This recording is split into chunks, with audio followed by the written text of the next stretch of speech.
Cheers. Okay, here we go. Hey guys, this is Bruce, and welcome to Convocourses. I just got off work, but for the first time in a long time, I'm doing this on a Friday because I can't do this Saturday. I'm going to be out Saturday, so I figured I'd go ahead and do this early. And I'm just going to jump right into it.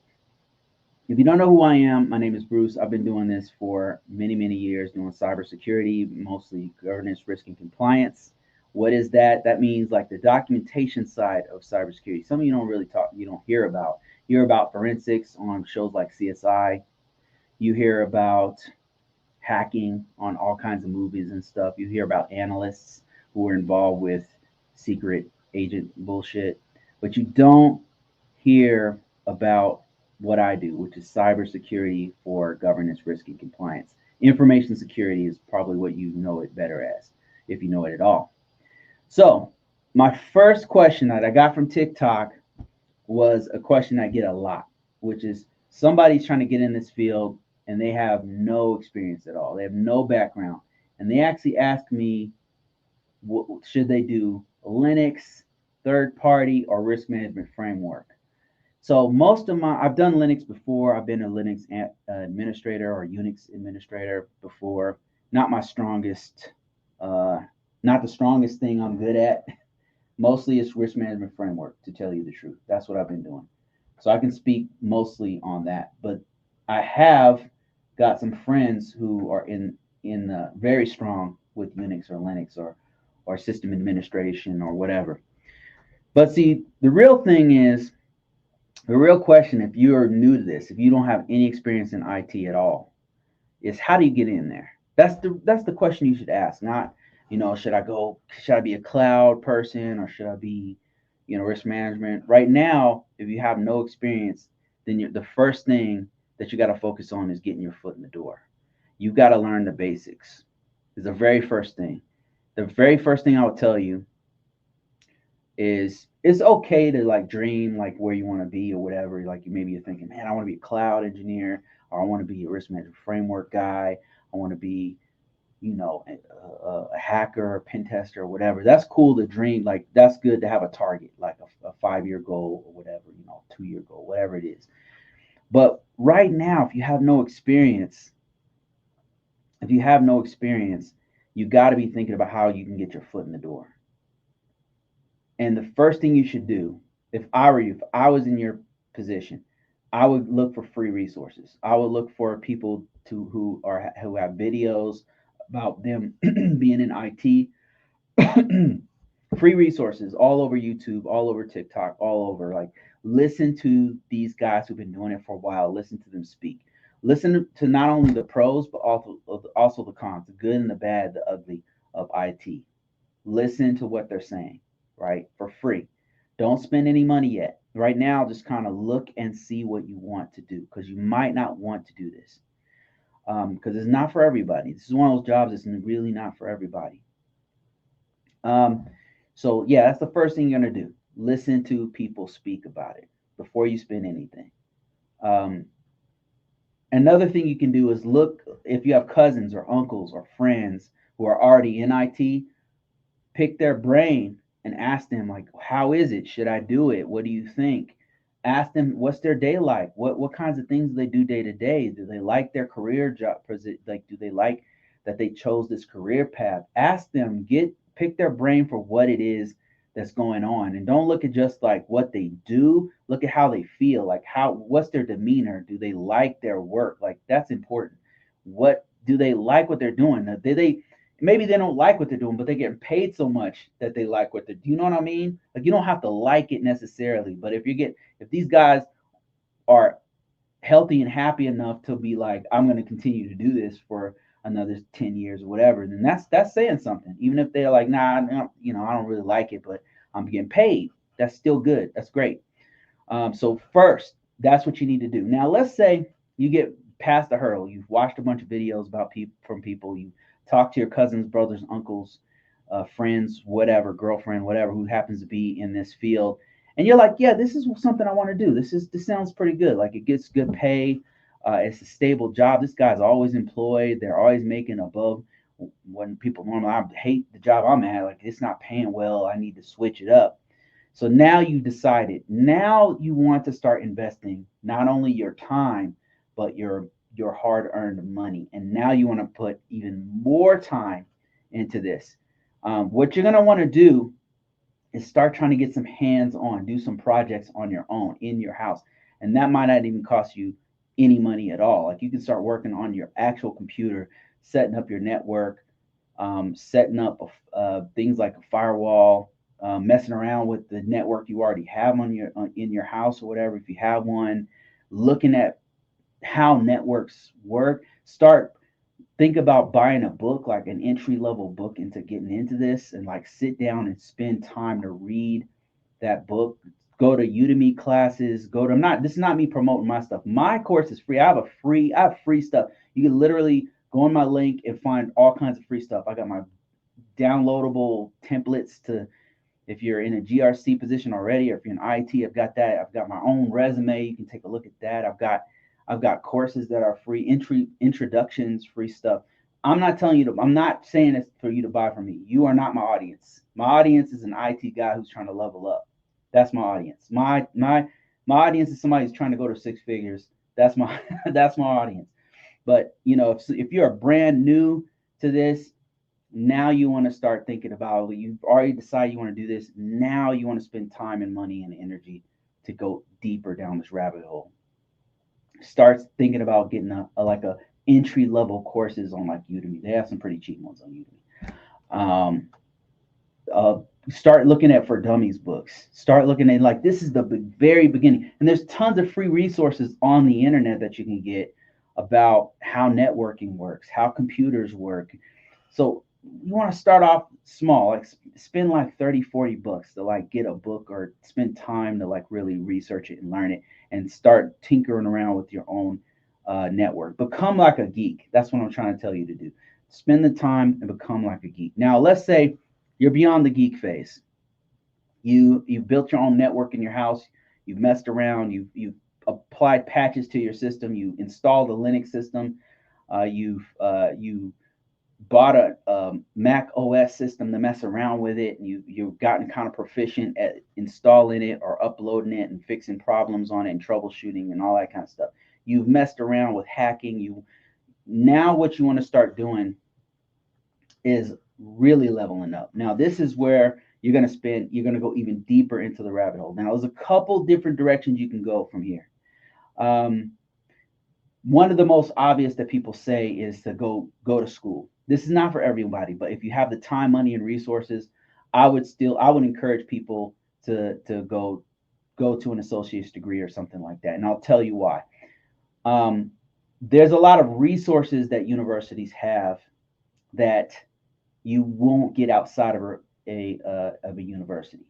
Those resources are networking. Like I'm talking not like network topology and engineering. I'm saying people. You'll meet other people who are in your class who are already doing it.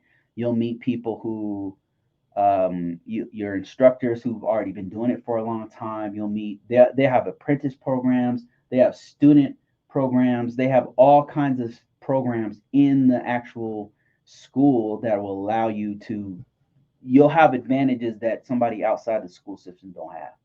So working student programs is awesome. You're getting experience while you're learning. And then when you get out, you have that degree in your hands and you have some experience from working on projects and working as a working student or an apprentice or whatever, internships. And then you could take that and level up immediately when you've got your degree. Now, let's say degree is not in you just can't do that. You don't have the time. You have 3 kids. You don't have the money to do it. You don't believe in college, whatever it happens to be, right? There is another way for you, right? And it's not just the military. That is another path, by the way. Military is if you have the strength to do it, is really not for everybody. But if you can do it, and if you have multiple reasons why you want to go into the military, I always tell people don't go in for one reason. Don't go in for just college. Don't go in for just the experience. Go for like multiple reasons. Like go because you want to travel the world. Go because you want, go for multiple reasons because they're going to put you through the ringer. They're going to use and abuse you. So you got to do the same back, right? So have more than one reason if you go. Now, if you do go, wow. So it's going to open up all kinds of doors, military. So we talked about college. We talked about military. What are other things that you could do to get your foot in the door? Another thing you can do is look at local jobs, like look at local small businesses that are looking for somebody to get to do IT. Um, that's going to be a lot more difficult. There's not going to be a lot of them, but they're usually going to be like a local field tech, help desk job, something like that. You can find them, and it's going to be hard because they're not. These are jobs that don't take. They don't. You don't need a degree. You don't need a certification. All they want is for you to show up. Like a lot of times they'll ask for like at least have a GED. They'll be like that, something like that, right? It's not going to pay a lot, but it's a great way to get your foot in the door and start learning actual IT. A lot of times they'll even teach you on the job to do simple things. Another thing you can do, my favorite thing to tell people to do, because I really think that this will work. It worked for me and worked for many other people who I talk to. Is start where you are. If you happen to be in retail, you're a retail clerk. They have an IT department. Start talking to them. Try to make a lateral change in TJ Maxx or wherever you work. If you happen to be in the restaurant industry, wherever you happen to be in the restaurant industry, they also have an IT department. Figure it out and then do a lateral change within that company that you're working at. You work at Culver's, you work at McDonald's, whatever. They have an IT department. Figure out how you can do a lateral change at McDonald's to go work for the IT. You work at Walmart, another retail chain, same thing. They have a robust IT department. Try to make a lateral change that way.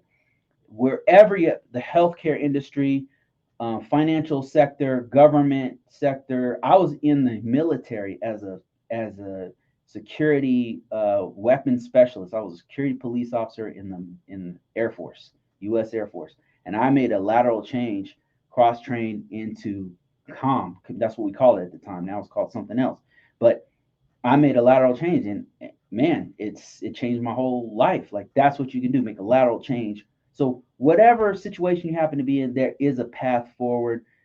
If you don't know anything, it's gonna take time, right? I'm not gonna lie to you, say, yo, just get a CCNA, get a Security Plus, and magically you'll have a job.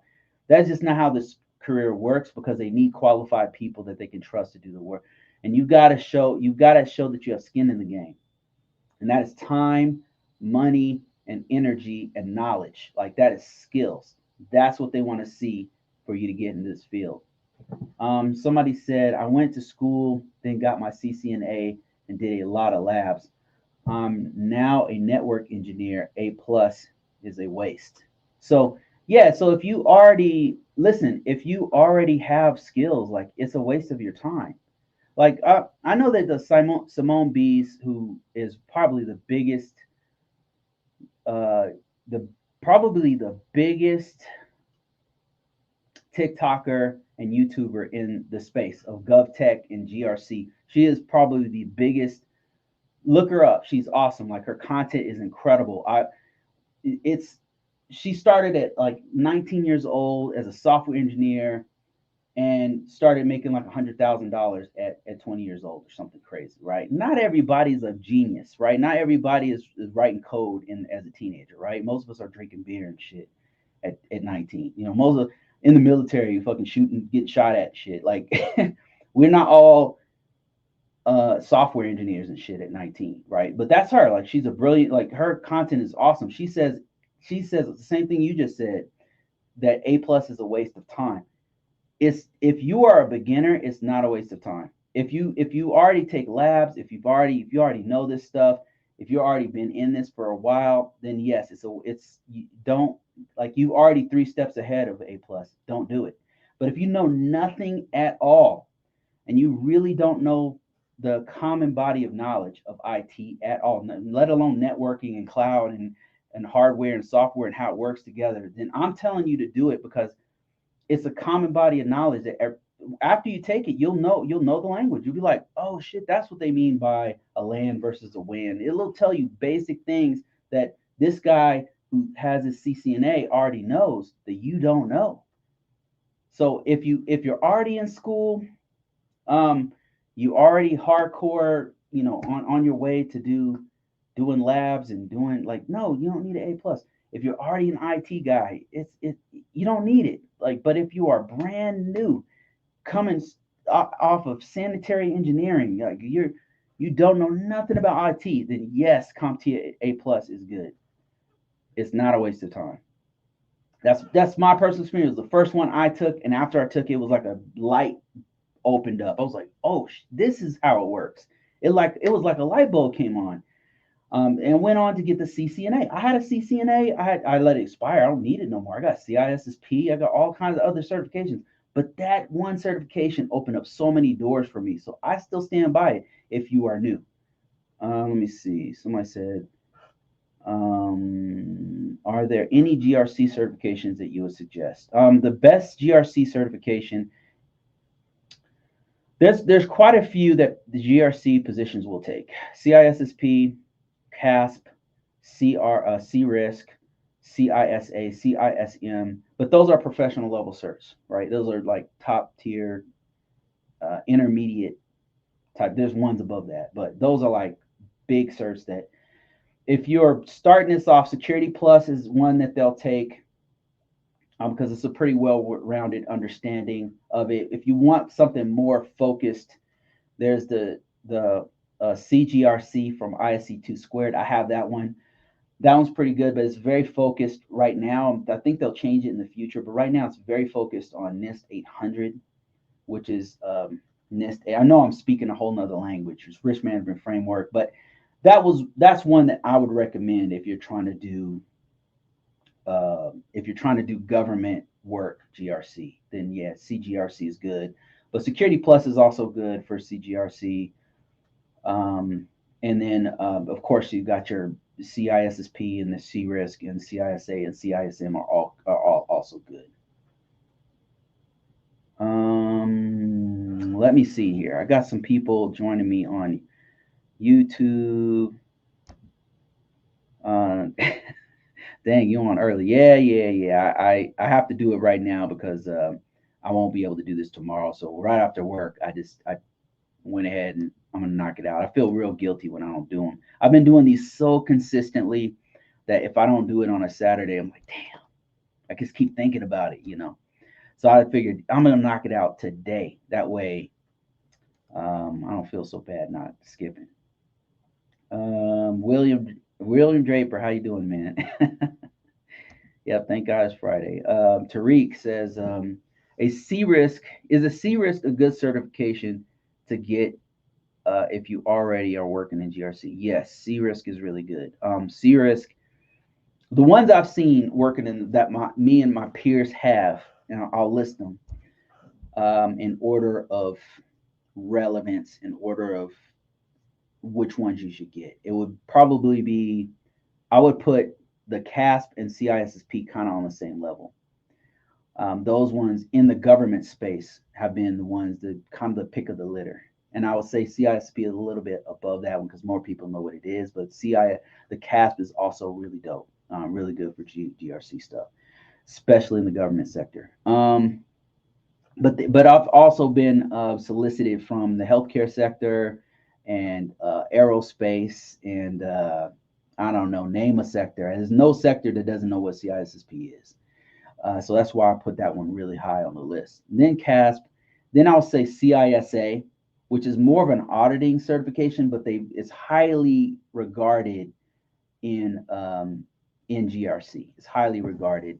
A lot of my bosses have had a CISA, and then a CISM. That's another one that a lot of my bosses have had, and my peers and bosses and my supervisors and stuff. That's a real good one. And then C-Risk is also really good. C-Risk is also really good. Those kind of the top ones. And then below those ones, I would say a Security Plus. Security Plus might even be up there with a C-Risk because more people know what Security Plus is. So Security Plus, it's powerful because so many people know. It's very popular. So those are the top ones I would say that come to mind. Now there are specialists, ones that are specialized, like the CGRC from ISC2 squared. That one specializes in the NIST 800 series. I think that one day I have a feeling they're going to expand it to include other things to be more robust. Like it'll probably include ISO 27001 if it doesn't already. I was one of the I took it a long time ago, so maybe it's changed. But what else? There's one for ISO 27001 that I think is done by the ISACA. And there's a few other ones that are specialized for um, different fields. Like there might be one for I believe there's one for cloud. There's a couple for cloud. I mean, not like a cloud certification. I'm talking about there's one for cloud if you're doing cloud compliance. There's one for that. There's one for I think PCI DSS has one, and there's a couple other specialized CGRC. But the top ones are the ones that I just named. So thanks for that question, Tariq. I appreciate that. Let me go back over here to. Thank you for that. I appreciate you. Let me go back over here to TikTok real quick. If you guys are just joining me, I normally do these on Saturday at 1 p.m. Mountain Standard Time, but I'm not really going to have time tomorrow because I'm going on a little trip. So I figured I'd go ahead and do it right now after work. Got off work and I'm like, you know what? I'm just going to knock this out right now because I ain't going to be able to do it tomorrow. And maybe I'll make it up to you guys by doing another one Sunday. I will try to do that. I always say I'm going to do one Sunday and then I don't fucking do it. So I'm not going to make any promises on that. Candor X says, yes, study A+, learn fundamentals. Don't take the exam. If you're going for the exam to study Security Plus. Okay, that I could see that. I hear you on that one. What Candor X is saying is that A+ certification is a waste of time. A lot of my colleagues out there in the influencer space say the same thing. They said, don't waste it. Go take a CCNA. Go take a CISSP. That one's better. You know, I'm like, some of these people that have never done IT stuff before, but you're telling them to take a CCNA. Like, what are you talking about? What are you talking about? I disagree. But yes, I see what you're saying. Study the fundamentals. What you could do is study the fundamentals of it, learn the core of basic IT information technology, and then lean towards a Security Plus. Go ahead and go take and sit for the exam for the Security Plus. Do more studying for the Security Plus, and then I suppose you could go with that too. But I'm saying, where we probably disagree, Candor X, is that I think it's a marketable certification. And I could prove it to you. I got the receipts to prove it. Anyway, thoughts on Lynn asked me thoughts on OffSec certs. So OffSec is offensive security. They do Kali Linux, one of my favorite pen testing tools. It's incredible. Like their work in the field has been incredible. I think I've been knowing about them since Backtrack. I don't know if you guys know about Backtrack. Man, their tools are on some other level, man. It's incredible when you even messing around with the basics of their tools will make you learn so much. Even like I'll set up a lab, either a virtual lab or a lab on my network, and I'll set up Kali Linux, which is created and owned by OffSec, offensive security. And then I will set up an attack system with Kali Linux on it. And Kali Linux is basically, it's like an operating system it's a Linux operating system that has a bunch of attack tools on it, a bunch of tools to do, I don't know, Wi-Fi hacking, Bluetooth hacking, you name it, all kinds of packet sniffers and all kinds of stuff that are free that are all packed on this one operating system. And a lot of pen testers use it. So I'll put that on a system, on my network, on a network that I create, and I'll use that to attack different systems. Like I'll have a server, I'll have a workstation, I'll like Windows 2008 or something, and I'll have Windows 2011 or something. And then I'll use the attack system to send packets just to see like how it works, see how I can defend the system. I'll turn off all the security features. This is the kind of training that you want to do. So what do I think about their certifications? Their certifications are incredible. Like if you're a pen tester, if you happen to be in that field, which I'm not, it's like being a mechanic without a wrench if you don't know if you don't have their tools. So their offensive security, they have a set of certifications that um, are based around all their tools that they're not really their tools. Most of them are open source pen testing tools that they just put them all together into one Linux variant. So they took Linux and then they just packed it full of goodies, and then they released it on the earth. And here we have. Let me show you. Let me show you offensive security. They're awesome. Like their top certification is called OSCP, which is an incredible certification where you have to. It's not paper. It's not like a test. It's not like a paper test where it's question and answer. It's like you got to hack some shit. Like that's the test. The test is to hack some shit. And you have like 24 hours to hack a network. That's the test. And if you do it in the 24-hour period, offensive security.com. If you do it within the 24-hour period, then congratulations. You have a certification. Okay, let me see. I believe that's how it works. Let me show you guys my screen here if I can set this thing up real quick. Nope, not slides. Presentation. Let me show you if you happen to be watching me on YouTube or Facebook or LinkedIn, I'm about to show you guys my screen. Yeah, so here's offsec.com, offensive security, and they have their premier certification is known as the OSCP, and it's purely hacking. And here's just some of the things they expect you to know. So I guess it is a test, or I thought all that you do is a hack. They've got courses, bundles, all kinds of stuff. It's incredible. And my favorite thing on here is they've changed the site a lot. I haven't been on here in a while. Let me see if I can find their tools. Is it still free? Kali Linux still free, or are they charging for it? Yeah, there it is right there. Kali Linux.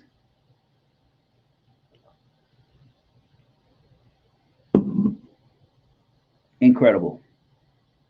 A work of art. They have helped humanity with this. Amazing. If you don't know what this is, like at some point, when you get deeper into this cybersecurity world, you will touch their work. They have made a dent in this universe. It's really, really good stuff. Their certification is fire. Like the OSCP is like, it's well respected already. So that says I'm saying a lot. And the fact that most pen testers use Kali Linux, use their tools, use their libraries and stuff is telling.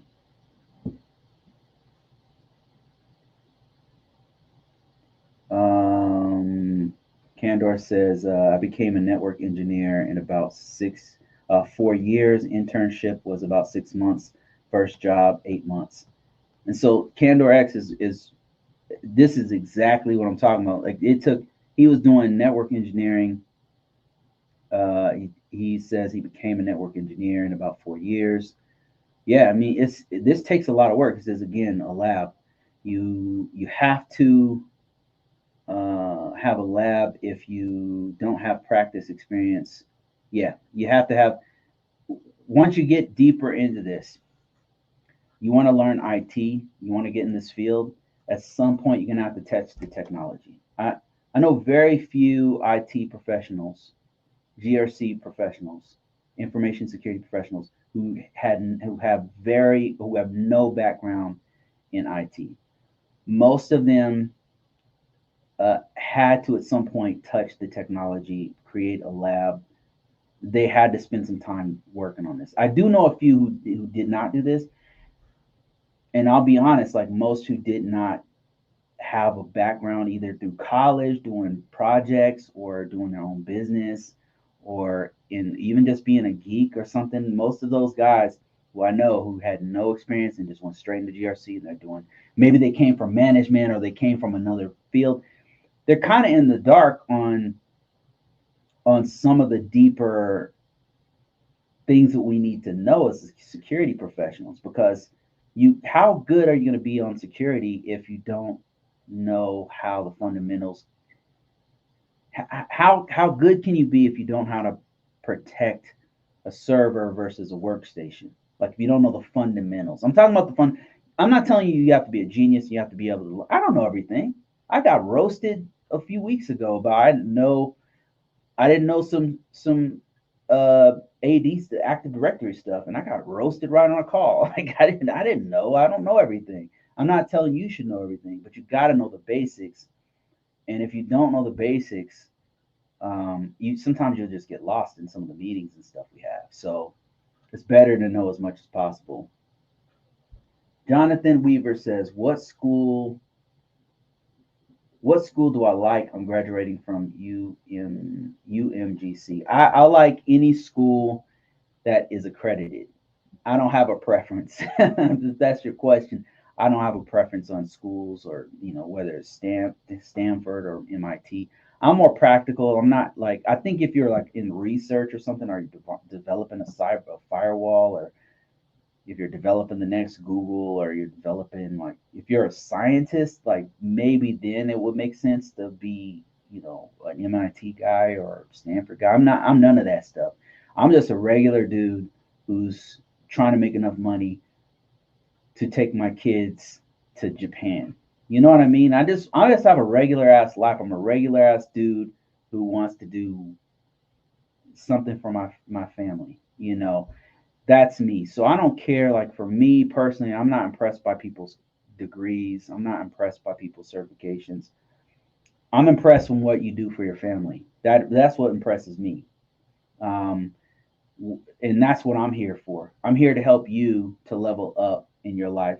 This is a stepping stone. IT and cybersecurity, it's fun, it's cool. AI is cool, large language models cool, cloud technology, pen testing, all that stuff's cool, GRC cool, whatever. But really, at the end of the day, what are we doing? We're making money to take care of ourselves and our family.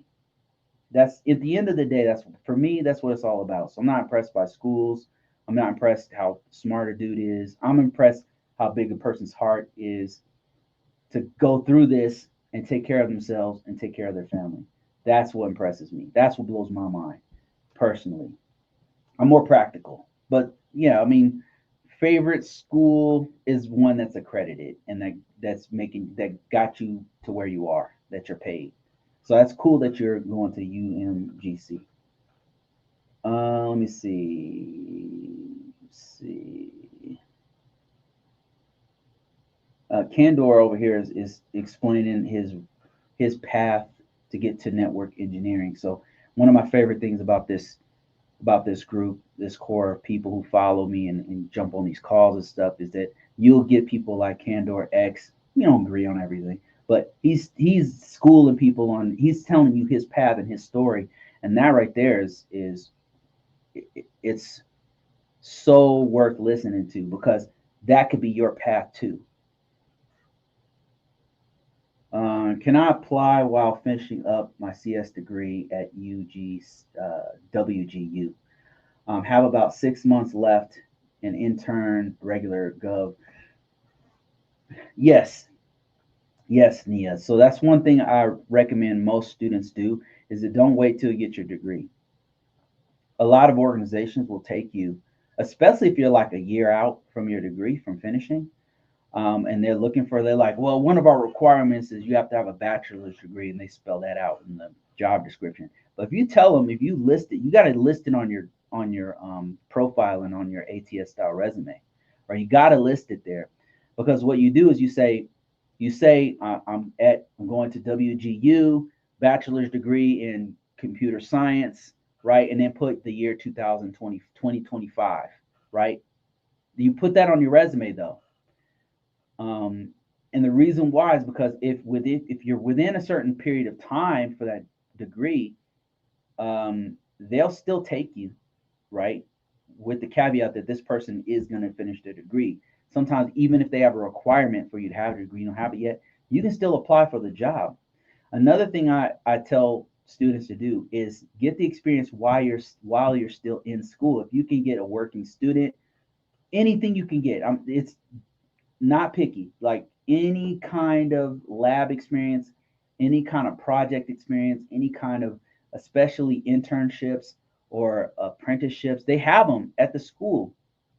They'll have all these different they'll have these different cooperative like partnerships with organizations, and they want to be a pipeline to take the best students to go work at the local technical place near you. So yes, like apply right now. Do not wait until you get that piece. A piece of paper is not magic. What's magic is experience. So right now, get as much experience as you can. Do not wait. And that goes for wherever you happen to be, whether you're at a technical school, or if you're at a university, you're a 2 year, you're just getting your associates, you're in the military, whatever it happens to be, whatever organization, don't wait. Get the experience right now. Do labs right now. Like Candor X was saying, like do labs are super important to get your hands dirty and actually know how to do this stuff. So when you get in, you can hit the ground running. If you have a master's degree and you've never touched a computer, what do you think your chances are of getting a job? Just think about it. Just what do you think your chances are of getting a job in IT? It's going to be harder for you. I'm not telling you you're not going to get one, but it's just going to be harder if you don't have experience. They want somebody who can hit the ground running. Experience is king. Okay, let me see. I got a few more questions on here. Farouk Umar says, thanks a lot for your advice last week. I've been more relaxed with my implementation of controls. Awesome, awesome. Always glad to help.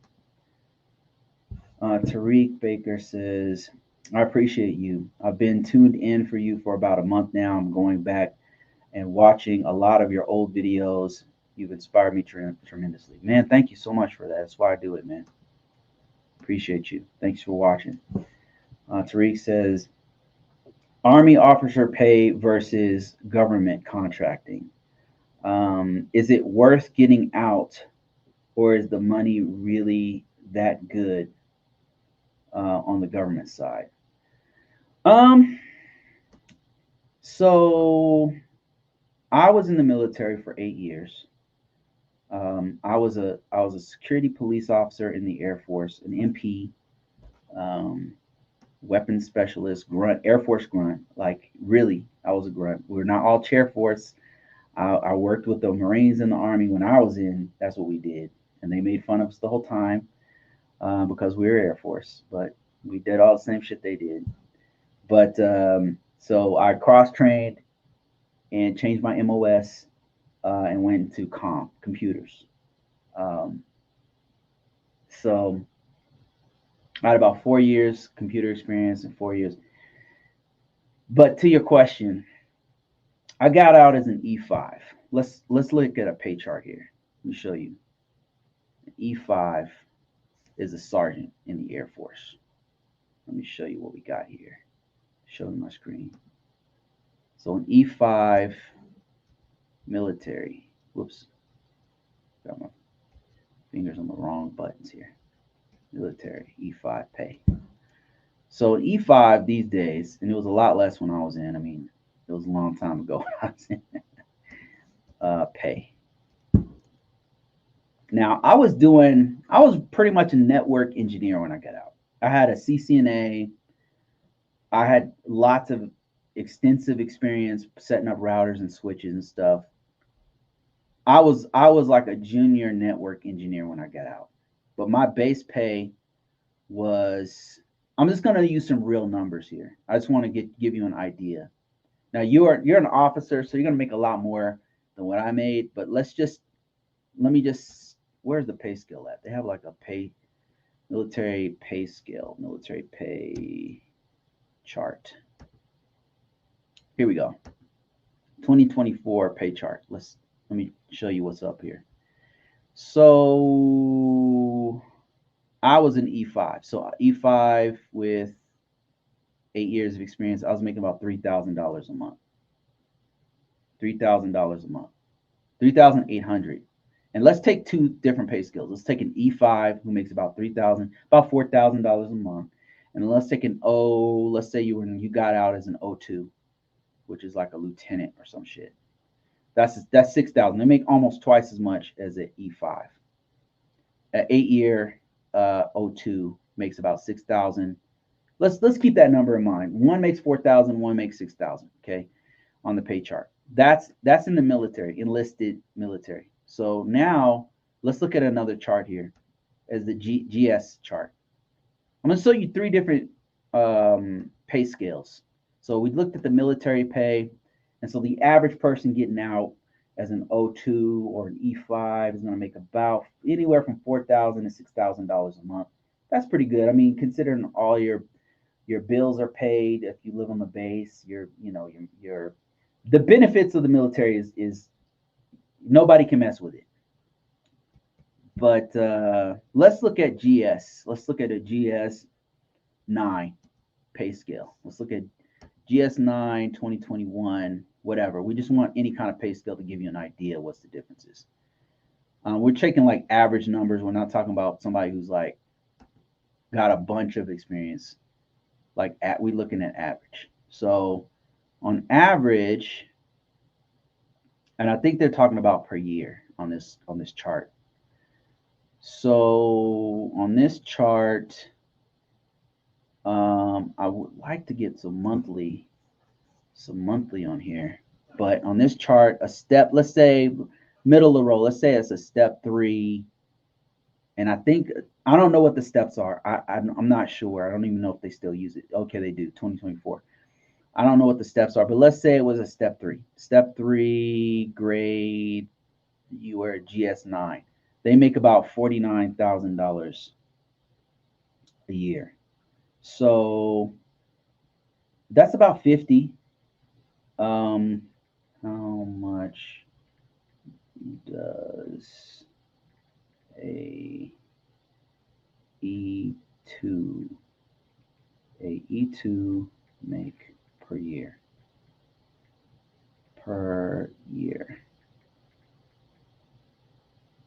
E2 makes about 30. Okay, so 36,000. A sergeant with 8 years makes about 36,000 a year. An E9 makes about 50,000 a year. So that's a pretty significant pay bump. And let's look at the civilian sector. Like if you got out as an officer or an E5 or E6 or E7, whatever, and you have 8 to 10 years of experience. Let's say you got out and you were a cyber security professional with 10 years of experience, let's say. 10 years experience. 10 years of experience. I'm looking at images. That's why these images popping up. I'm just trying to get an average of how much they make. I'm trying to get some idea. And they're making about $110,000 a year. Something like that. 10 years of experience. It depends on what part of the country you're in. But if, let's say Colorado, that's where I'm at, you make about $110,000, $120,000 a year here locally. Down south, they make a little bit less, but your money goes a little bit farther down there. 2 years experience, 130,000, security plus, master's starting. Okay, it's more like 100. Let's say about 120,000 a year. So you're making about twice as much. Now, let me put that in perspective. I'm just trying to give you like a real world understanding of how this really works, so it makes more sense. So, military as a serviceman, it yes, you're making 30, 40,000. But one of the things that my captain told me when I was getting out, I told him, man, I'm on my. I didn't say man. I said, sir, I'm thinking. I sat in his office. He called me in because I was already starting to put my papers in. I was pretty good airman, so he, called me in and said, look, man, are you sure you want to get out, Sergeant? You sure you want to get out? I said, yes, sir, I'm pretty sure. And I told him the reasons why and stuff. I just gotten back from it. The real reason was because I got back from Afghanistan, and these MFs were trying to send me to Iraq. And I was like, I just had a kid. I was like, man, what are you guys doing? What are we? I got a daughter to raise. Like, you gonna send me? like, I'm getting out of here. I was in Afghanistan. They were talking about there were landmines all over the place. I was like, I'm getting the F out of here. I mean, that was a near death experience, man. I was like, why am I here? What am I doing? Anyway, so great experience, but wow. Holy crap.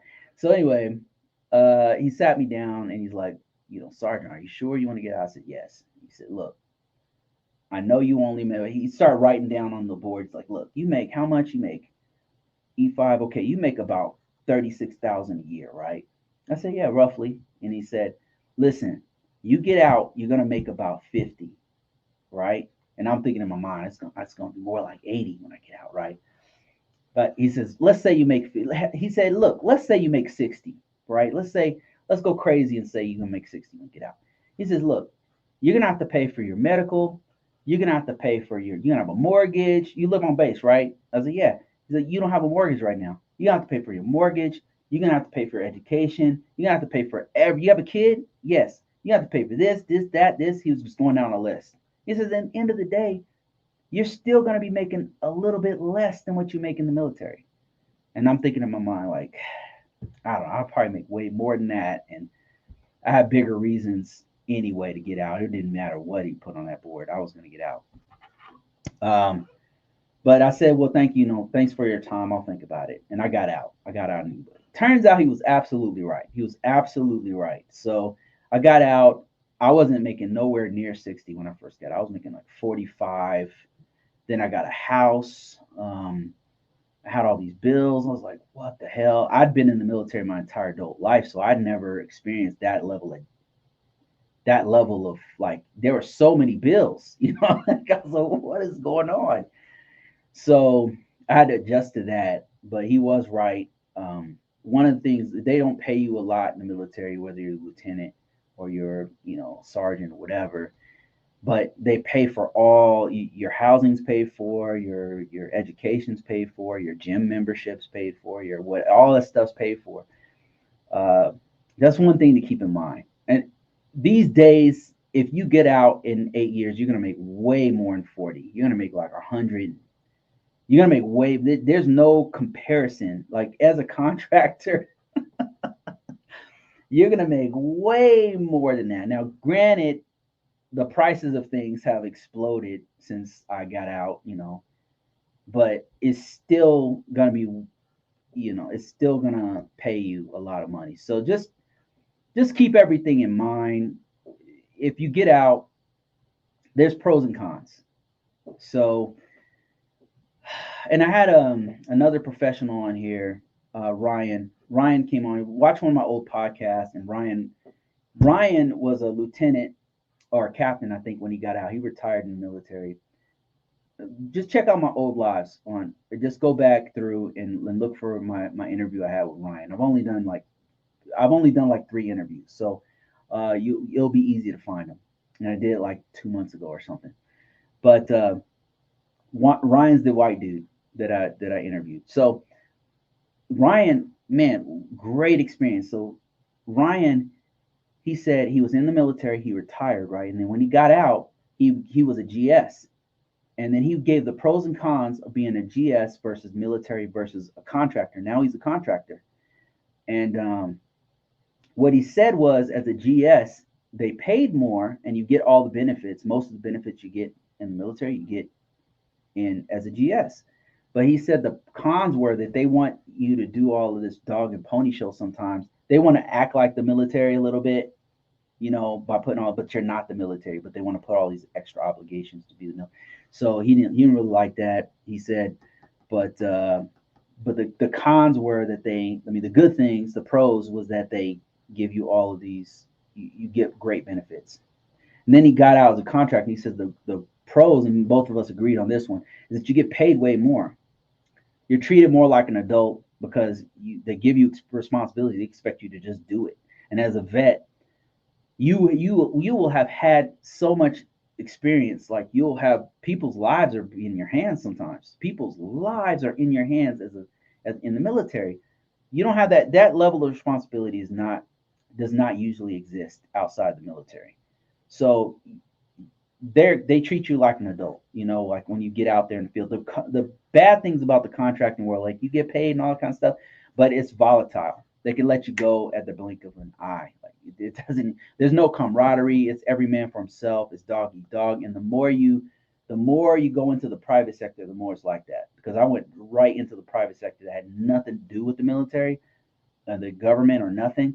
And it's even more in that direction. Like, they're expecting you to know even more, and there's more responsibility, and it's dog eat dog. Like, it's you got to know your stuff. So I just wanted to give you like a reference. Yeah, so take that for what it's worth.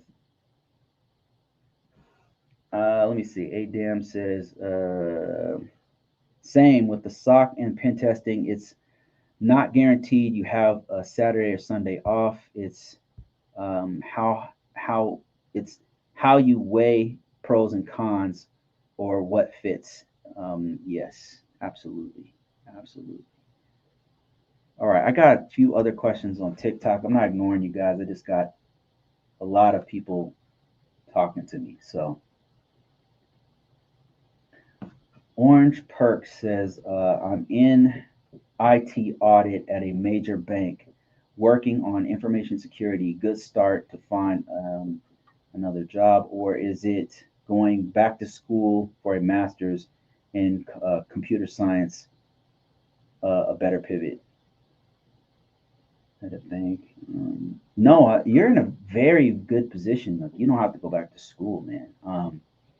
Your experience as an IT auditor, it should open up a lot of doors for you.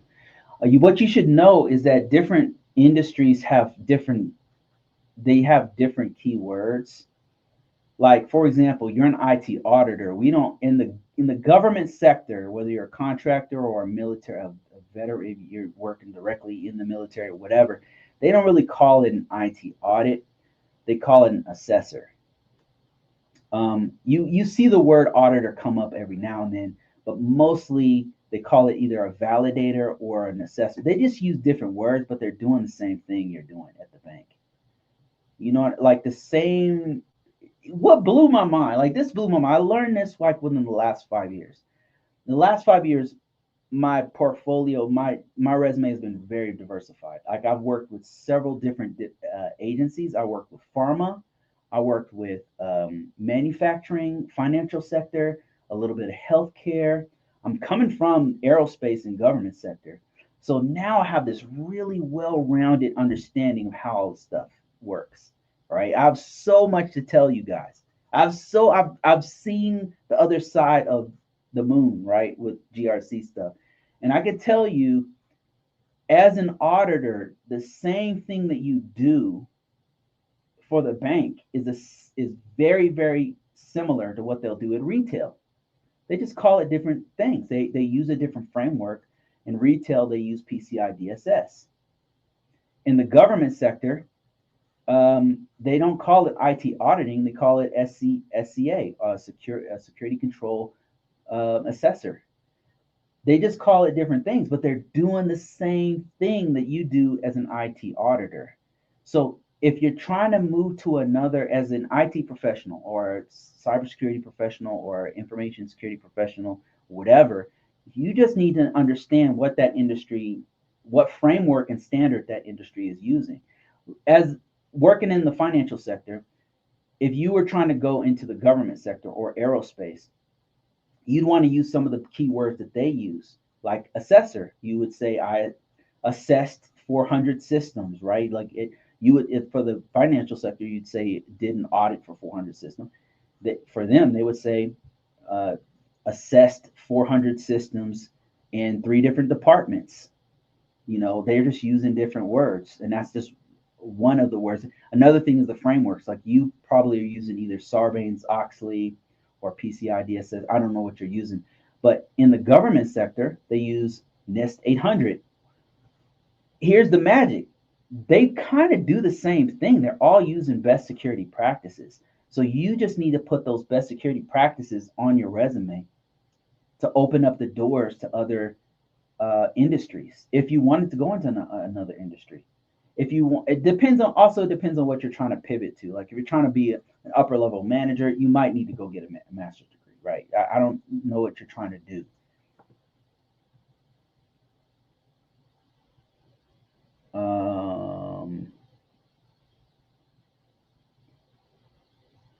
Yeah, and then Candor X asked a really important question. He says, "Do you do anything related to IT in terms of auditing?" And what he's trying to get at is like, do you know what technical knowledge do you have of the information systems that you're auditing?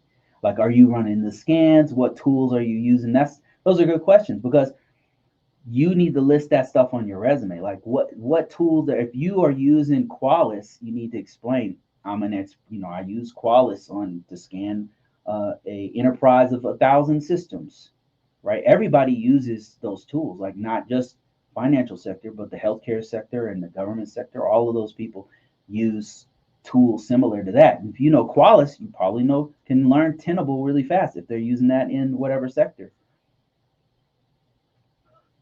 How important is TCP/IP? My brother-in-law is drilling me that I need to learn there before anything. TCP/IP for networking is super important. The deeper you go into networking, the more important TCP/IP is. About the three-way handshake and the difference between TCP and UDP, how the packets work on the network is very, very, very important the deeper you go into networking. I will tell you this. What he's probably getting at is networking in general.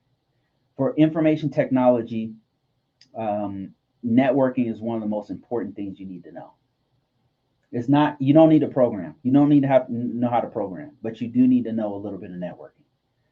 I've been doing this for 20 years. I program for fun, but none of the jobs I've had required me to do networking. I make six figures. I work from home, and I'm not a programmer. When I do program, I do it for fun. Like I do it because I want to make an app or I want to mess around with something. But it's never been a part of my job. But networking, I've had to know how that works. I'll be sitting in a meeting and they'll be talking about, okay, we're on this subnet. Here's the IPs for this. Like you'll have to know how all that stuff works. So networking, what he means is network engineering. You will have to know some of that. You absolutely, the more you know about it, the better. There's a few things I would say that are absolutely going to help you in your career if you're trying to do, if you're trying to be in IT. One would be networking. Networking, like you don't even have to know how to break down packets or anything like that. It's not even that serious. Because if you're trying to be a network engineer, at some point you have to know this. If you're trying to be a cybersecurity analyst, you probably have to know how to break down packets and all that kind of stuff, and what a subnet mask is and all that kind of bullshit. But in the beginning of your career, if you're just a help desk person or field tech, you don't even have to go that deep into what TCP, into the breakdown of TCP/IP. You do need to have an understanding of networking. That's TCP/IP. But you don't have to go super, super, super deep until you get into those, until you go down one of those specializations. Then yes, you got to know a lot about it. Anyway, the main things I would say you need to know would be networking, TCP/IP. Another one recently would be cloud. You don't have to go super deep into it, but you need to know what it is because just about everybody's using it now. You need to know. CLI or command line interface. how to mess around with the back end of computers, like not just the GUI interface, but how to type on a command line. Um, I would argue that you need to know a little bit of either Linux or Unix. A little bit of Linux or Unix, I would say, was going to really help you out so much. Um, the difference between a client and a server is another important thing to know, and how hardware and software work together, how operating systems and software work together. I mean, operating systems and applications work together. Those are kind of the main things. And um, what I'm telling you to know is the core body of IT knowledge, which you can find in the CompTIA A Plus. They break it down really nicely. In other places, like I think the Google Support IT also does it. Like you just need to go somewhere where they teach you the basics of IT first, and then go from there and build from there. But I get in most of those, no, I would argue in every single one of any kind of IT fundamentals worth its salt is going to include TCP/IP. So your brother-in-law's right. Let me see here.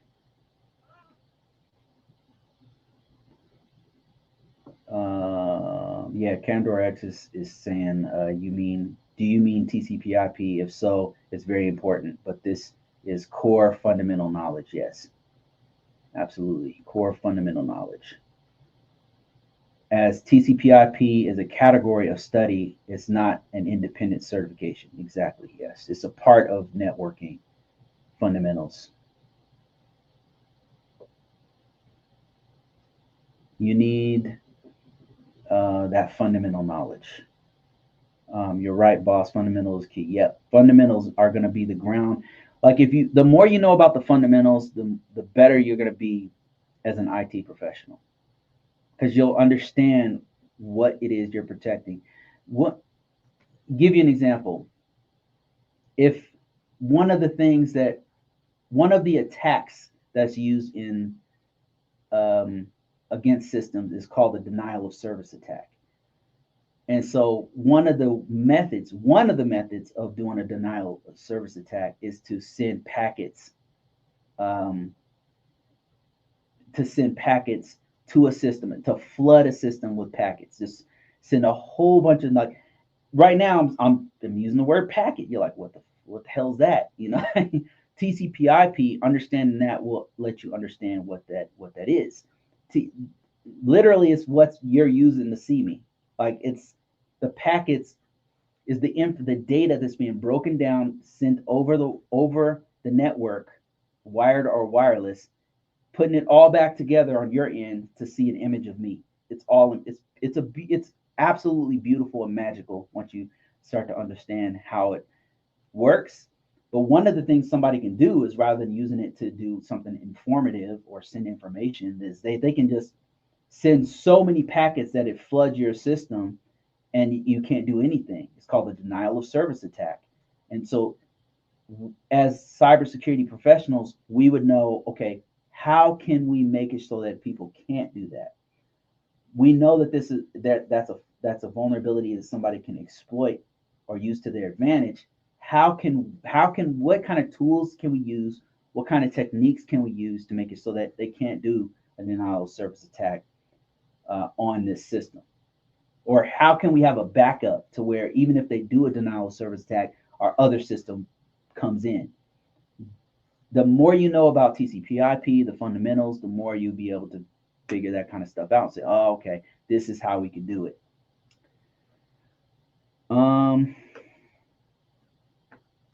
Bearded Cutie says, I'm finishing my degree in IT, got my Security Plus intern at a Fortune 100 company, working PCI. Any tip? You're going the right direction. That's exactly what you need to know. One tip would be to work your ass off so you can stay in that Fortune 100 company. Like, go ahead and like work your ass off, work extra hours, be a team player, so that maybe they'll hire you when your internship is done. Because a lot of times they'll need somebody they're looking for somebody who not only knows the information, but can work their ass off. That's why veterans do really good, because we're like dogs, man. We'll just keep working and working and working and work. We're not afraid of work. And when you find a person like that in your organization, you're like, man, I want to keep this guy. This MF is working their ass off. I want to keep. So work your ass off. That's what I would say. Put in extra hours. Be a team player. Do whatever you got to do to get in that slot, and then use. Remember, it's a stepping stone, right? You're using this as a stepping stone to go to another level. So even if the place sucks, put that time in. Learn as much as you can. Is that you said PCI? Learn as much as you can about PCI DSS if that's what you mean. I don't know if that's what you mean, but learn as much as you can about PCI DSS. It depends on what you're trying to do. If you're not trying to do compliance, might not be that important for you. But I would argue if you put that on your resume, it's gonna open so many doors if you know PCI DSS, or if you know whatever security policy whatever regulation or policy that they're basing their security on. If you put that on your resume and that you know how to implement it, it's going to open up so many doors for you. I'm telling you, it's opened up so many doors for me. Just listen things like ISO 27001, PCI DSS, NIST 800, NIST cybersecurity framework. It's really a missed opportunity. I'm surprised more people don't do it. I'm on here telling you guys, hey, listen, this is a door you need to open for yourself. Even if you don't plan on doing GRC stuff, once you put that these standards and these regulations on your resume, you will get contacted, because not many people know this stuff, and there's not much competition at this level. When you start putting that on your resume, there's just not much competition. Let me see. I got some more questions here. I'm gonna keep this one kind of short, guys. I'm not gonna do too much more on this one.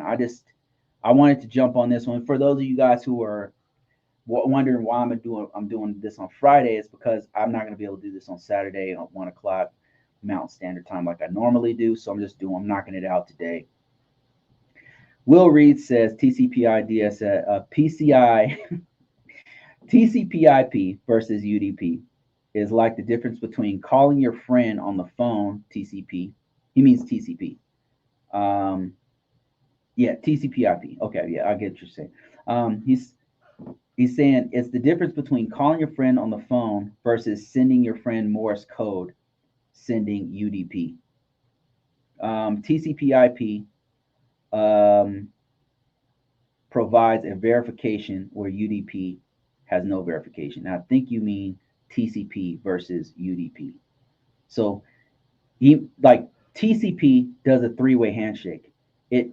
It sends a packet and then verifies, hey, did you get that packet? And then it sends back a packet saying, yes, I got the packet. And then it just keeps doing that. It's verifying the message back and forth. TCP is doing this. It's a more secure, it's a more stable, not secure, a more stable form of connection. Whereas UDP, now you might be thinking, well, why would you not want something more stable? UDP is like shooting bullets. It's just shooting the message, and some of the packets might not make it there, but you're just shooting the mess. Why would you not use TCP? Well, there's certain times when you wouldn't, like a stream, for example. A stream where it's super important to have as much data going to the person as possible in a continuous stream, where its speed is very important, is as important as as the reliability of your connection. UDP becomes important in things like streaming, whereas TCP will slow that connection down a bit. And I think streaming these days uses a combination of both. But the best way to think about it is like Will said. It's like TCP is more like there's feedback. You're calling the person on the phone, they can hear you. Can you hear me? Yes, I can hear you. And then the information is going back and forth. UDP is like Morse code, where you're hitting the button and it's just sending you don't have a verification on whether they got the message or not. It's just sending the packets. But yeah, TCP is super important to know. And that's one aspect of of TCP. I know I'm probably blew it. I'm not a network guy, but not anymore. Let me see. Will said, for the TikTok person who said that I think that they're working with TCP. He says, learn as much as you can about TCP/IP DSS for controls, how they're assessed, and how they're implemented. Absolutely. And if you can put that on your resume, that you are a part of that process and you know everything about how TCP PCI DSS works, the better. Because they want to know that you can implement it, not that you just know the book knowledge of it. Hey Larry, thanks for showing up, man. I gotta knock this out because I can't do this tomorrow. Logan says, let me see. That's how I got offered my offer at Khaki as a 40-something college student, a vet. Yeah, being a vet is very powerful. Very, very powerful. Okay, let me go back to TikTok. Hey man, show me the sliding window technique. I'd have to take a look, man. I'm not a network guy. It's a networking concept that I would have to take a look at it. I don't remember exactly how it works. um, if that's what you're talking about. Let me see. Is there a shortcut to creating a security control traceability matrix? Yes, steal it. Steal it. That's the secret. Steal it. So there's some on the internet right now. Use somebody else's and then build off of what they have. Um, that's the shortest cut I could tell you is to steal it from somebody else and then build off of what they have. What's the most lucrative cybersecurity cert? What is the most lucrative cybersecurity cert? The one that makes the most money.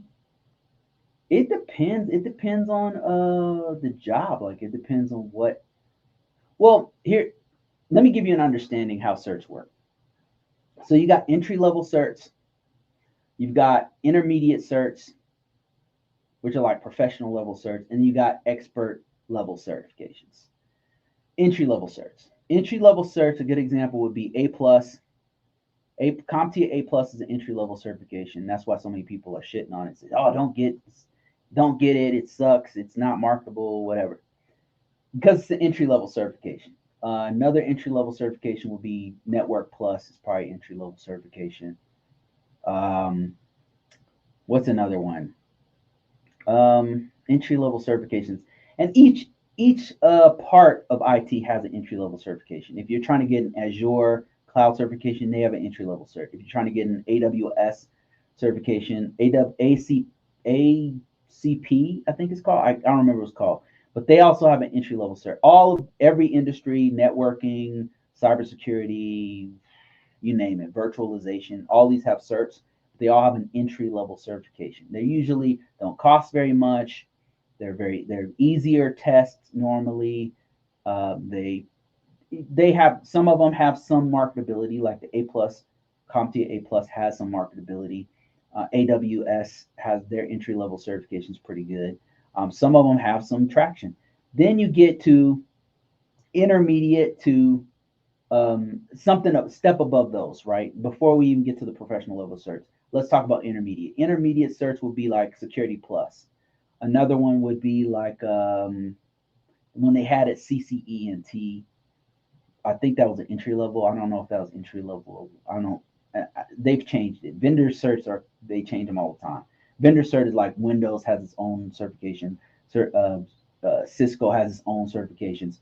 So entry level certs are lower tier. Then you got your intermediate certs. It's Security Plus will be an example of that, of a security based intermediate certification.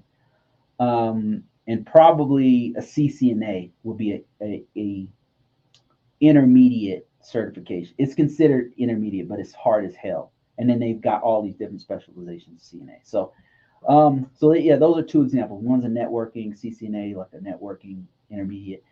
Professional level certs, a little bit above your intermediate, will be CISSP, CASP, CRISC, CISA, CISM. Those are professional level certs. Cisco would be CCNP.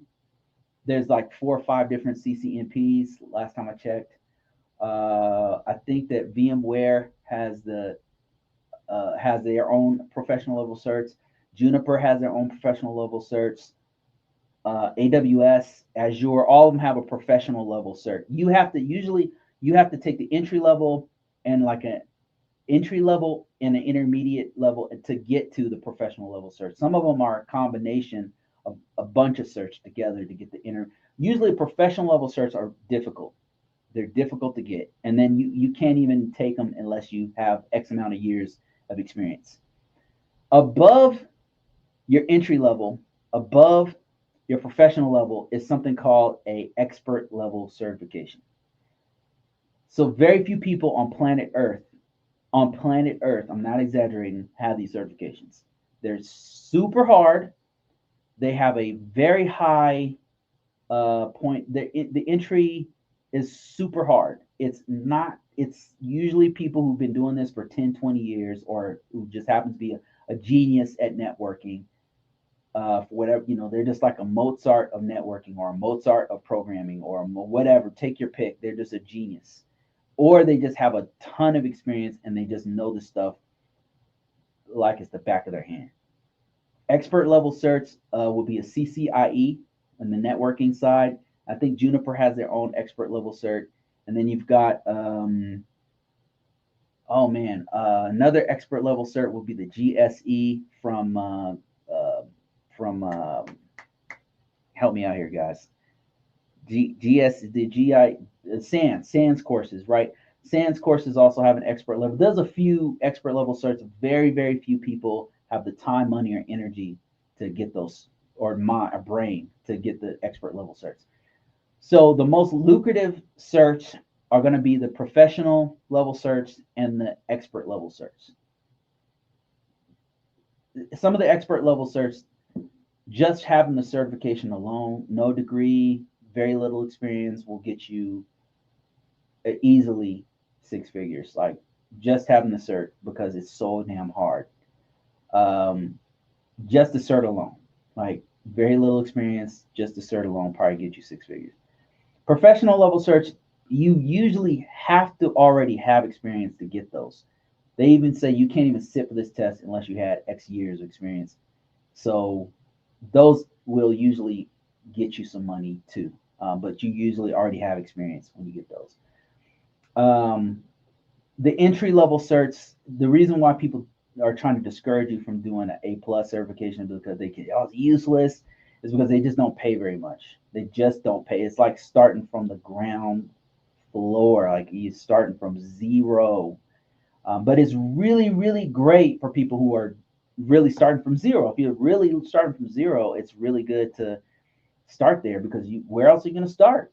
I mean, everybody got to start somewhere. So yeah, hope that enlightens you a little bit. What is your specialty in cybersecurity? My specialty is GRC, governance, risk, and compliance. That means that I'll go to an organization and they'll have, if it's in retail, for example, if I go work for a retail company, they have to abide by something called PCI DSS, which protects credit card information. So, I'll come in there as an expert to say, look, let me see your network. Let me see what you guys got going on. Let me see your policies. Let me see everything you have. I'll ask all the right questions. And then I'll say, okay, according to PCI DSS, we have to have this network separated. It looks like you guys don't have it. According to PCI DSS, we have to have a policy that explains all of our security features. Can I see that? Okay, you guys have one, but it wasn't signed by your upper level leadership. That's the kind of stuff I do. I do it mostly for the government, but I've done it from pharma. I've done it for different industries. That's what I do in cybersecurity. It's not really hands-on. I'm not like applying firewalls or putting rules in the firewalls or whatever. I'm not setting up VLANs. I'm not a network engineer. I'm mostly doing policy, cybersecurity stuff. It's a lot of meetings. It's a lot of writing. It's a lot of documentation and stuff. I got laid off back in February, working as a security engineer in since 2021. I loved it. I can't get back in. What's your background? What did you do in cybersecurity? Maybe the field has changed. I need to know your industry, like what I need to know your background. Are you a contractor? I am a contractor. I started off in the government. Like I used to be a serviceman. I was in the military doing this stuff. I did networking in the military. I did a help desk job in the military, and I also did information security in the military. Then I got out, became a contractor, and then I worked in the contractor side as for the government, and then I also worked like a purely private sector. So I've done a little bit of all these things. I just finished my CompTIA A plus, working on the Network Plus and CCNA. What is the best way to jump into cyber? The best way is to get experience. The best way is to get experience, not certifications. Um, Certifications is, I'm not telling you don't do it. I've got plenty of certifications. That's great, but experience is king. Like what you need to do is spend some time getting actual experience. That means wherever you happen to work, talk to the IT department, see if you can get some hands-on experience there.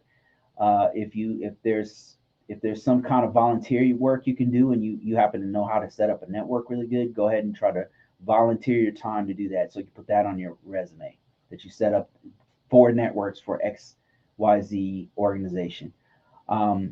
That you to be a freelancer, do free work to or paid work, even freelance work to do set up router switches and systems of removing malware from people's computers.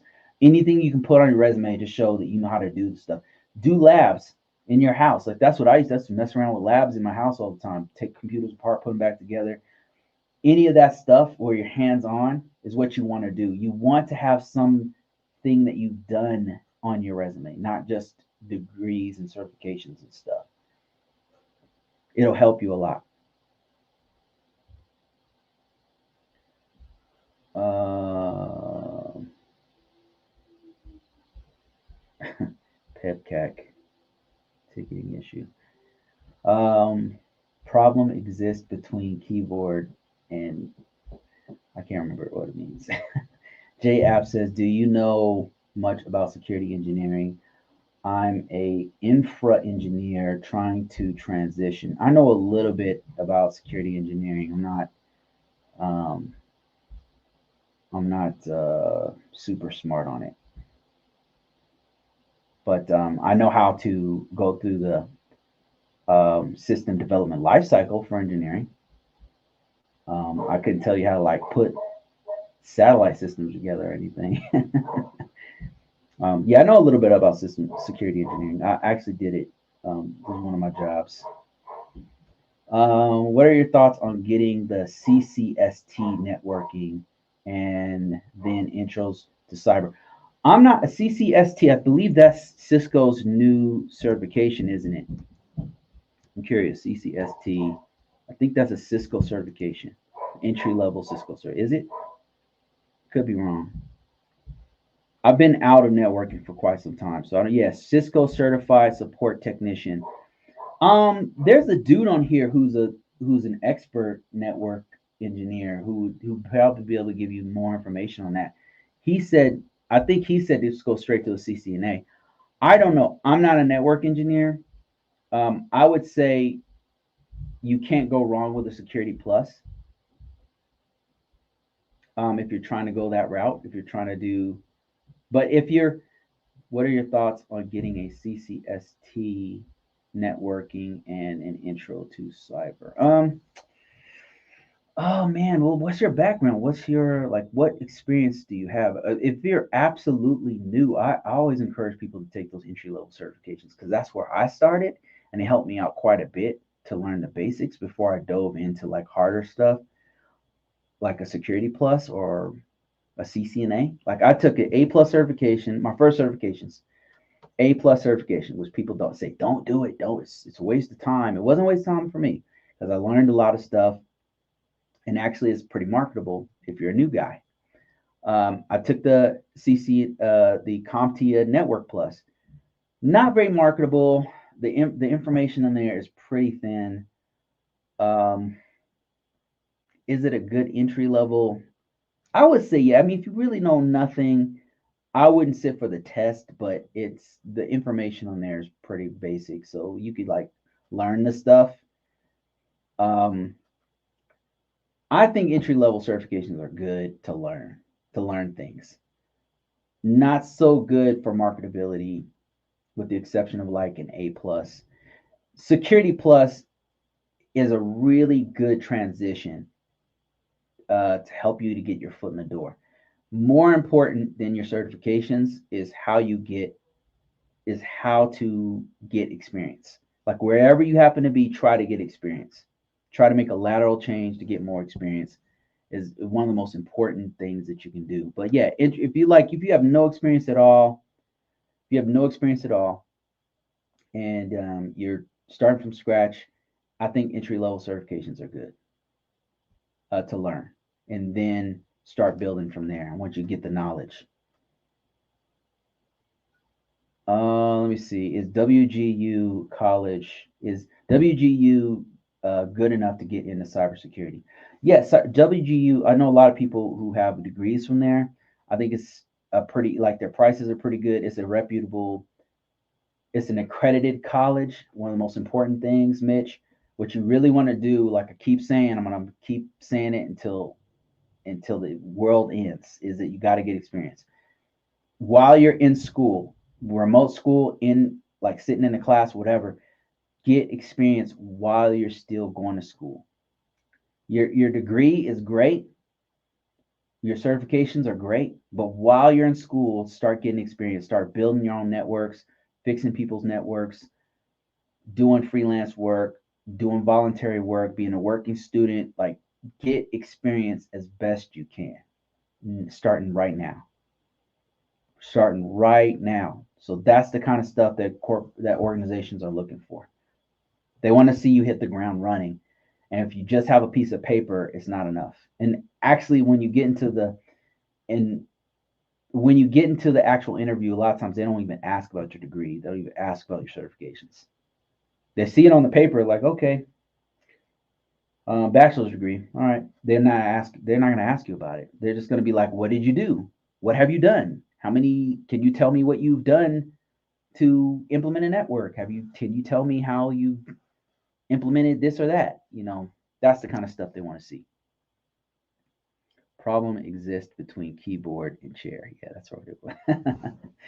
Forgot about that one. Let me see. Security Plus. How about Security Plus? Security Plus is fire. Um, wow, you're live today. Yeah, I had to do it today because I can't do it tomorrow.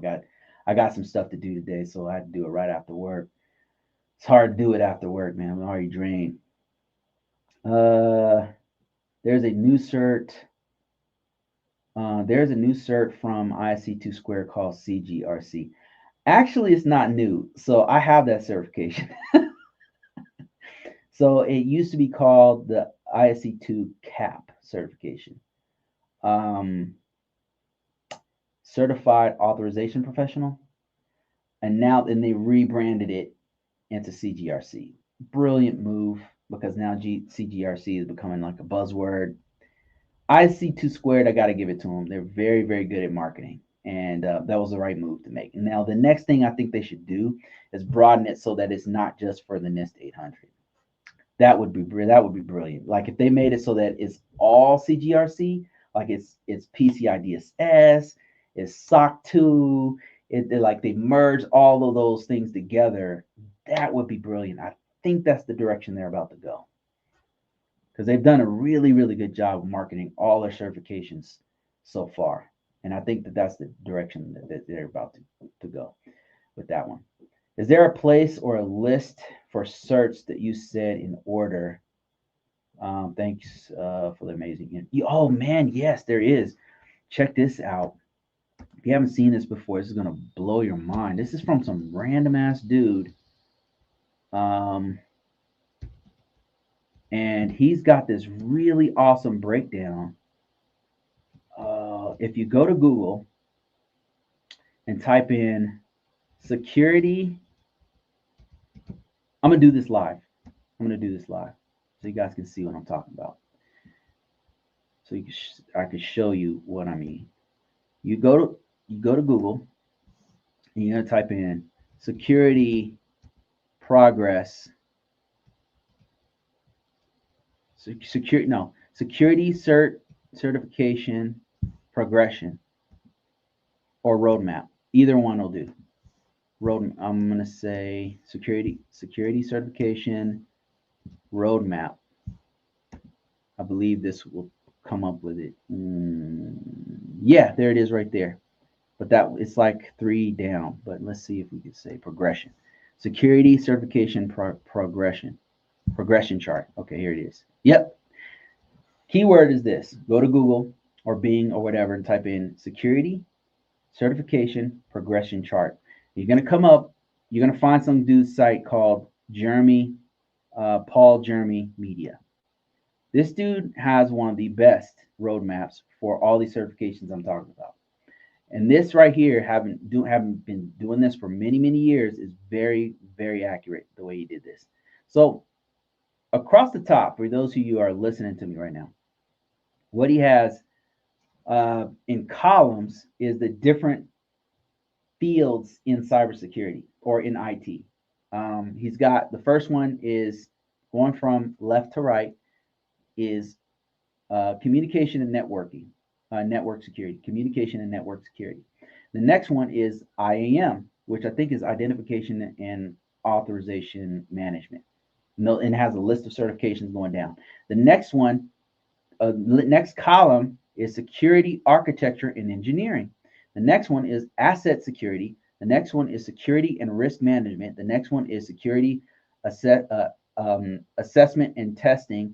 Then you got software security, and then security operations. So it's all aspects of security in these different categories. Then from the bottom to the top, he has beginner, intermediate, and expert. In the beginner section, he has the ones that I named. Like he has CompTIA A plus. He's got a bunch of them that I've never even heard of. He's got CSP Security Project Plus. He's got Network Plus, A plus. Just a bunch of certifications on the bottom, right? And then as you go up, they get more and more going from intermediate all the way up to expert. So then in the intermediate, in the middle, he's got things like AWS CSS, which is, let me see if I can see what that is. Amazon Web Services Certified Security Specialist. He's got CCSP, which is a Checkpoint Certified Security Expert. He's got, this is all intermediate. He's got, let me see one that I recognize here. CGIA. Oh, that's intermediate, huh? CGIA, which is from SANS. I'm familiar with that one. He's got the Red Hat Certified System Administrator. Let me see if I can find one more popular. In this same band, he's got Security Plus. He has kind of like in beginner, which he could probably boost that one up a little bit. But that he's got that one like as beginner, like way in the beginner phases. Other intermediate ones he's got besides the GCIA is like let me see, that I've heard of or that might be popular. You might have heard of. Let me see. CCNA should be here somewhere. CCNA, yeah, he's got the CCNA or the Cisco Certified Network Associate is intermediate. He's calling that one intermediate.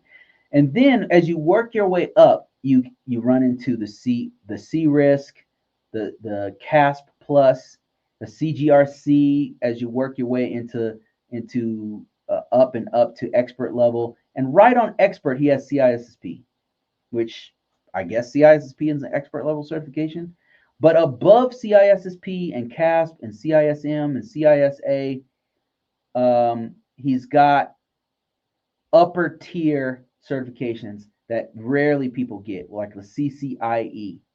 He's got ITIL Master. He's got GSE, which is one of the ones I named. Is like not many people have that, which is like GREM. I don't even know what that is. He's got OSCP as intermediate, and then above, way above that one, is something called the OSEE, which is an offensive security exploitation expert.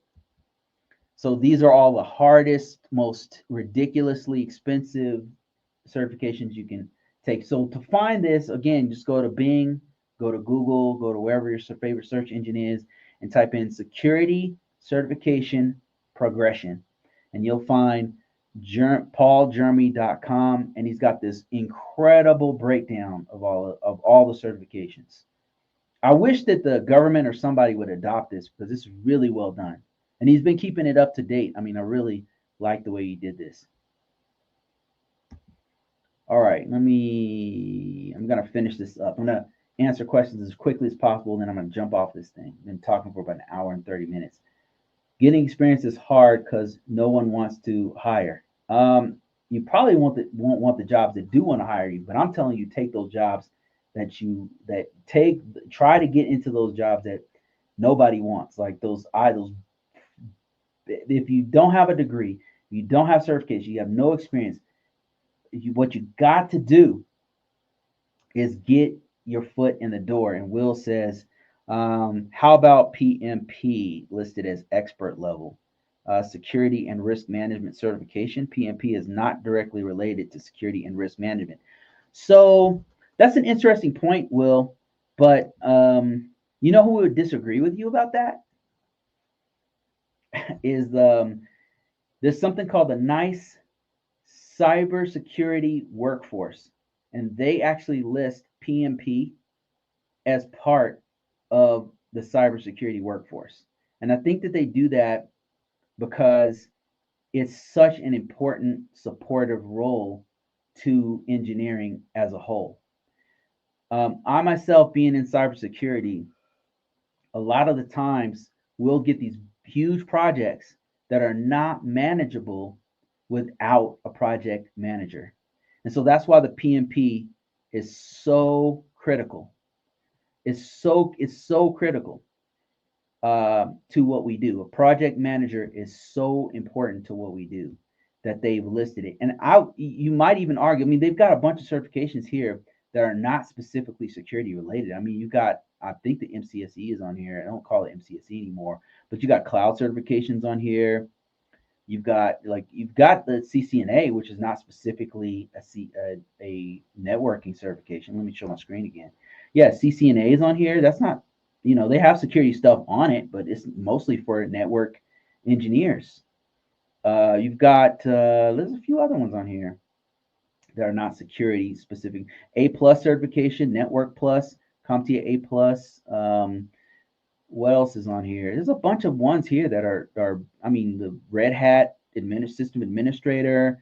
They're not specifically in line. Like, you're not usually just doing security with those certifications, but there are such important supportive roles that they put them on here because it's critical to, especially if you're doing large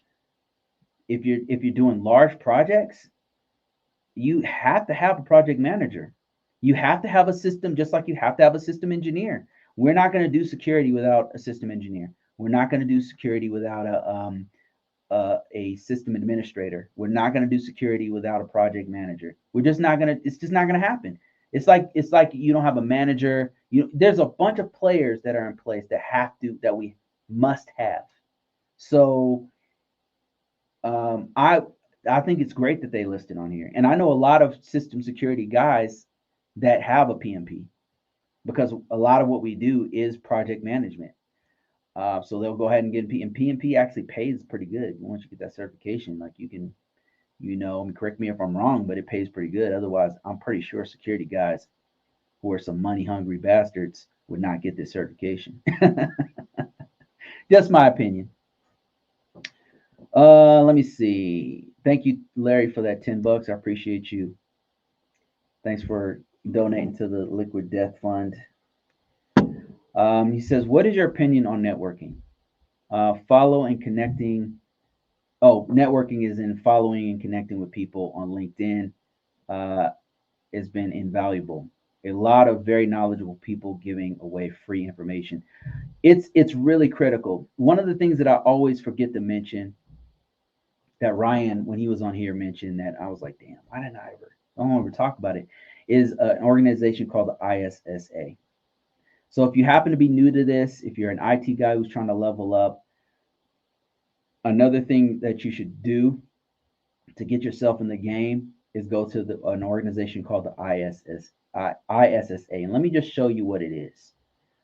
If you're wondering, if you've never heard of it, let me just introduce you to it. In your area, let's say you lived in Chicago, and you want to go to the ISSA. So every city has a local ISSA chapter. And ISSA is the Information System Security Association. And what it is a meeting of a bunch of security professionals who get together like once a week or something, or maybe once a month. It depends on the chapter. Some of them are more active. Like this one looks like it meets like every once a month. It's meeting on the 12th, but they have a whole bunch of events. They'll have industry events. They'll have vendors come in and talk. They'll have training sessions. They'll have mentorships. They'll have job fairs. They'll have all kinds of stuff related to information security and information technology throughout the month. And some of them are more active than others. I think this one is like once a week.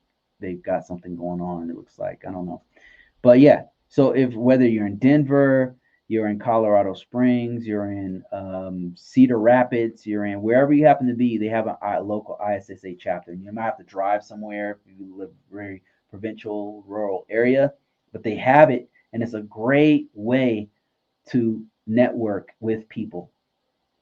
It's very, very important, especially early on in your career. This was one of the things that I did when I first started, and it gave me so many opportunities. So many opportunities. I built a website for them. I got to be involved and actually have put more things on my resume because I was involved with this organization. So this is another thing that you can do. And I just keep forgetting to mention it, but it's super important if you're trying to get. So thank you, Larry, for that. But ISSA, go to Google, type in or Bing, whatever, type in ISSA and then whatever city that you're in, and you'll find a local chapter. And they meet like once a month, and you can just join. You can get in there, and I think you have to. They got a membership, so you have to pay a certain amount. But when you first come in, like in our local chapter, they would let you come in first couple times or whatever, and then it was free first couple times you did it. So that local ISSA chapter they're gonna have mentorships, they're gonna have job fairs, they're gonna have local meetups. You can ask all kinds of questions. The people are hungry to teach you more information because people sometimes just don't ask questions. So, any recommendations on how to pass the CCSP? I would go to the IC Squared site. They have some of the best resources there, and they have a bunch of they'll have a bunch of places. They'll point you in the right direction to get their official book. They'll break down all the domains you need to know. They'll have little tests and flashcards that you can download for free on their site. And another place that you can go is use is AI. AI is going to be able to crank out a bunch of questions that you can use. You can even take all the questions that you got from the ISSA or from you can take all the domains that you get from the ISC2 squared site, plug those into the large language model like Open AI or Claude AI or Genesis or whatever you use. Plug it in there and say, hey, give me questions based off of this domain of this whatever certification, and you'll be surprised what it comes up with. All right, dude, is that a Nuggets or a minor cap? It's the Denver Nuggets. What do you think about tech boot camps. Um, they're okay. They're okay. I think that if you're gonna spend 10 grand on a boot camp, I wouldn't do it. It's better just go to school. It's better just go get a degree. Spend your time going to get a degree and spend your time getting experience. I've gone to boot camps, but usually it's been paid for by the company I work for. Um, just my 2 cents. Like just having a boot camp is not going to get you a job, and so you're going to spend all this money. Yeah, you're gonna spend a whole bunch of money because they're usually very expensive. They're gonna help you get that certification. But the thing is, the certification only gets you so far, and what you really need is the experience. If there's a boot camp that can get you experience, that would be dope. Paul Jeremy, yes, it's a great site. Let me see here. PMP is a step down from security. I don't know. It depends. Like you could be a project manager that's managing other project managers. I have a vulnerability management analyst role interview coming up. Any tips? Yes. So what you do is go to go to OpenAI, and then have it act as an interviewer. Put the job description, take the copy and paste the job description of that job, put it into OpenAI, and tell OpenAI act as a manager, active as active as a manager, and give me interview questions for this job. I did it live, like I think last week, and it comes up with some amazing stuff, especially if you have more information. And then rehearse it, record yourself doing the interview.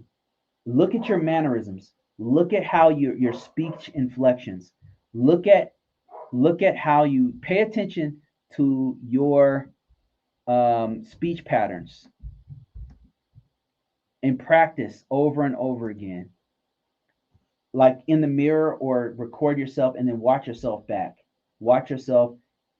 Look at how much eye contact you make. Look at your facial expressions as you're speaking. You're trying to rehearse for a part, and then you're going to do really good on that interview. So step one, go to OpenAI and have it ask you questions based off the actual job description. Then rehearse how you respond to each one of those questions that it gives you, and then watch yourself back, and then practice over and over and get better and better at presentation. It's not just about how you speak. It's not just about how you verbalize, but it's how you express yourself. It's you're putting on a performance. Think of it like that. And this is a performance that's gonna land you $95,000 a year or whatever. Like it's worth your time to practice. Okay. Let me see. Ask AI. Got it. Thank you.